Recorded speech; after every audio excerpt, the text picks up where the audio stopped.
Kuma était autrefois craint comme un pirate extrêmement vicieux, ce qui lui a valu le titre du tyran. Au chapitre 1064, Jinbe explique le passé de Kuma. Il a été destitué par son peuple en tant que roi, a été capturé par les marines en tant que révolutionnaire, puis est devenu un chef de guerre en échange de la permission de Vegapunk de faire des expériences sur lui. Je pense que nous sommes tous d'accord pour dire que cela ressemble à de la propagande du gouvernement mondial. Les personnes les plus proches de Kuma le décrivent comme Joti Ido. À mon avis, le gouvernement mondial veut dépeindre Kuma comme un monstre pour s'être rébellé contre lui. D'abord comme un pirate puis comme un révolutionnaire. Mais la question qui se pose alors est la suivante. Pourquoi Kuma, un monarque autrefois allié au gouvernement mondial, s'est-il rebellé? Eh bien, nous avons obtenu une esquisse de lui enfant avec les autres seigneurs de la guerre d'avant le timeskip dans le SBS Vol 63 qui pourrait servir d'indice. Avec des vêtements en lambeaux et l'obligation de ramasser et de transporter du bois lui-même, il semble que Kuma ait eu des débuts plutôt modestes. C'est étrange étant donné qu'il était censé être un noble mondial. Cependant, étant donné que chaque nation membre du gouvernement mondial doit payer le tribut céleste qui n'est pas bon marché, est-il possible que ce tribut ait ruiné le royaume sorbet?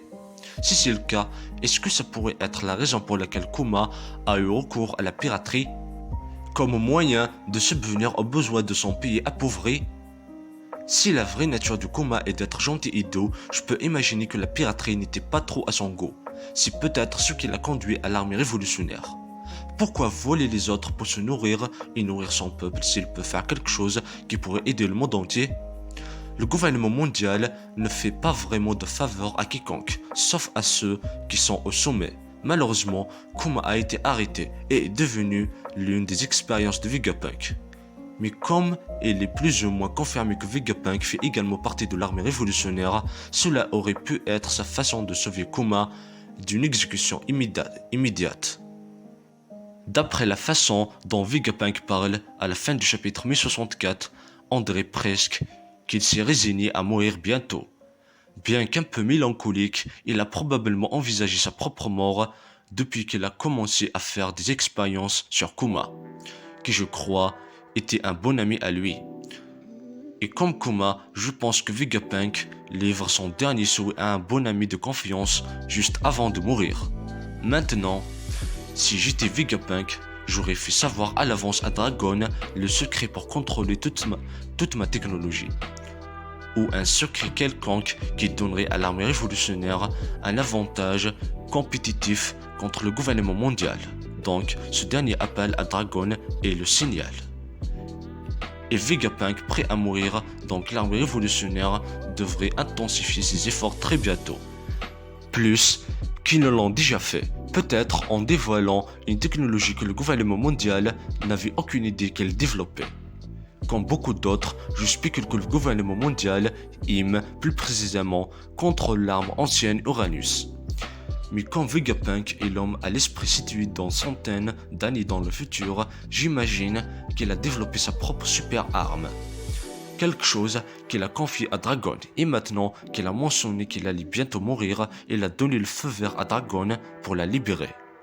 À mon avis, Uranus appartiendra au gouvernement mondial, plus précisément IM. Pluton appartiendra à Crocodile, qui fait partie de la guilde de la Croix.